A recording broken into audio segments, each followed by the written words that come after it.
One of the mysteries of Britain's ancient Stonehenge. Stonehenge. Stonehenge. Stonehenge. Stonehenge. Stonehenge. Stonehenge. Stonehenge. Stonehenge. Unknown civilization living right here of Bronze Age people. English Heritage say the new centre's aimed at giving people a much better experience before they get here to the stones themselves.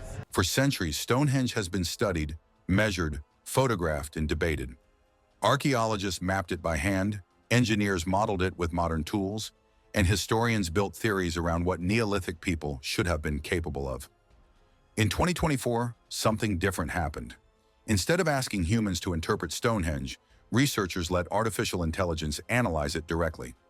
Using high-resolution 3D scans, photogrammetry, LiDAR, and neural networks trained to detect patterns humans miss, Stonehenge was examined down to fractions of a millimeter. What the AI revealed didn't overturn archaeology overnight, but it quietly destabilized many assumptions we've relied on for decades. The long-standing problem no one could solve. Stonehenge was built around 2500 BCE. That places it before the Bronze Age in Britain, before metal tools were common, before wheeled transport was widespread, and before writing or formal mathematics. Yet the monument consists of stones weighing up to 30 tons, shaped with precision, transported over long distances, and erected in carefully planned arrangements.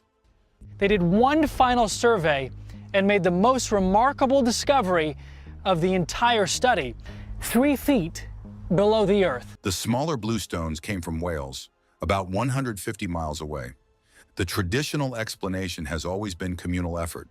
Large groups of Neolithic farmers, motivated by ritual or religion, shaped stones with antler picks and stone hammers, dragged them on logs, floated them on rafts, and raised them with earth ramps and ropes. The explanation exists, but engineers have long pointed out a problem. Even with modern equipment, this would be extremely difficult. Without cranes, metal tools, or standardized measurements, it begins to look less like a hard task and more like an implausible one. Building a digital twin of Stonehenge.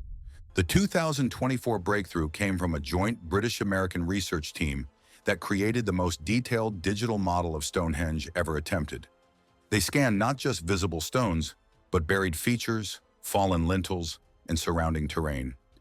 Every groove, tool mark, and surface irregularity was captured.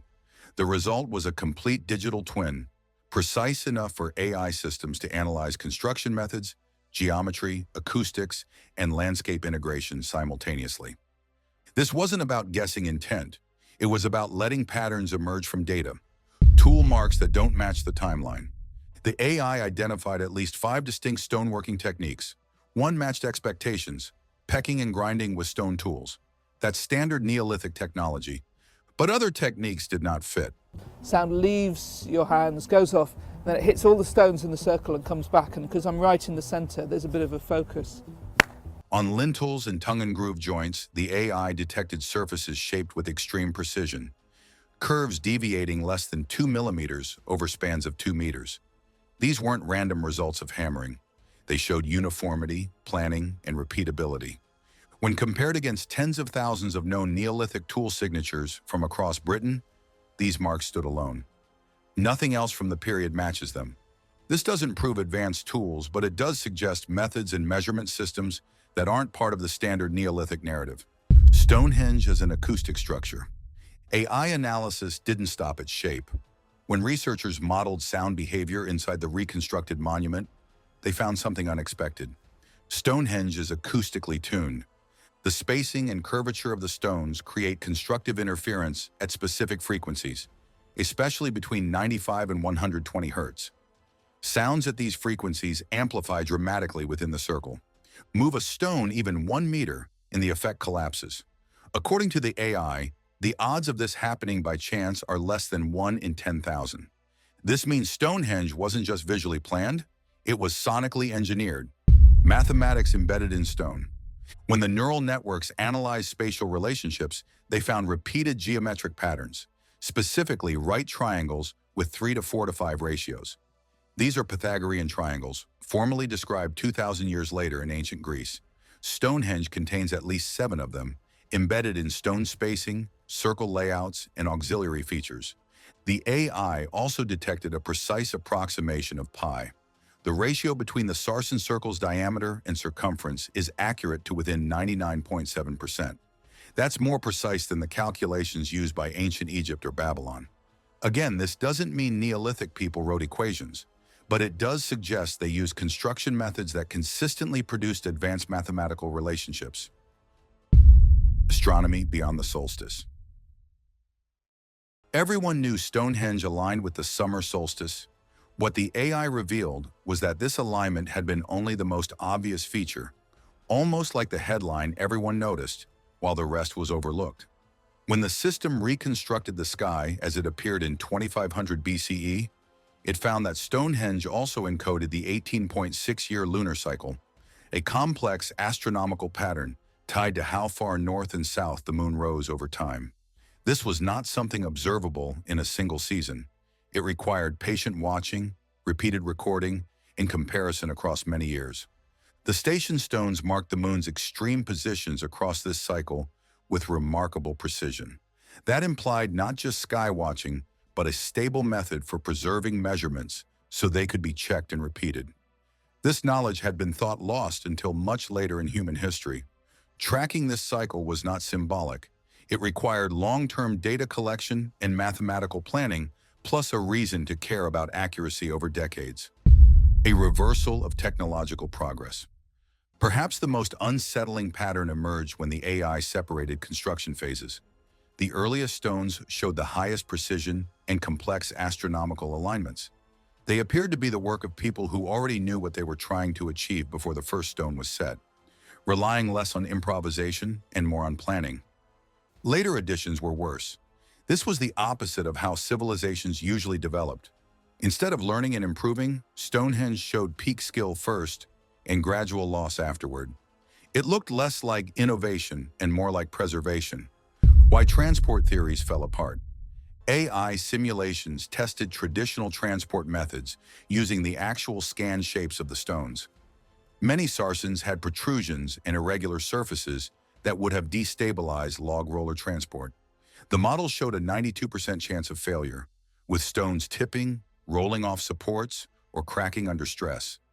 Yet the stones showed no transport damage. If these stones had been dragged over rough ground in the way usually imagined, chipped corners and scraped faces would have been expected. The scans did not show that kind of wear. Either the shaping happened after erection, which did not match accessibility, or the builders had transport methods we still do not understand.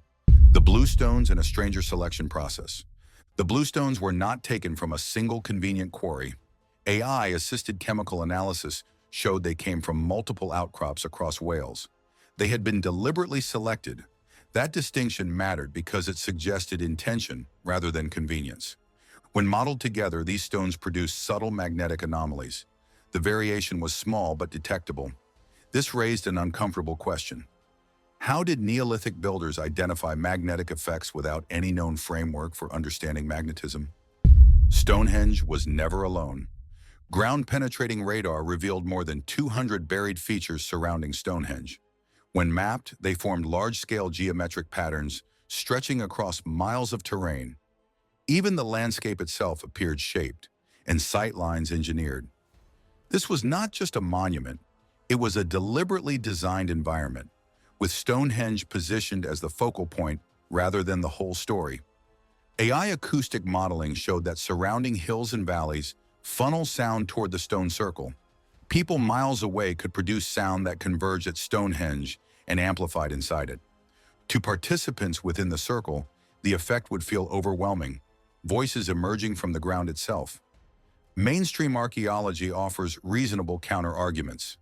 Practical geometry can resemble mathematics.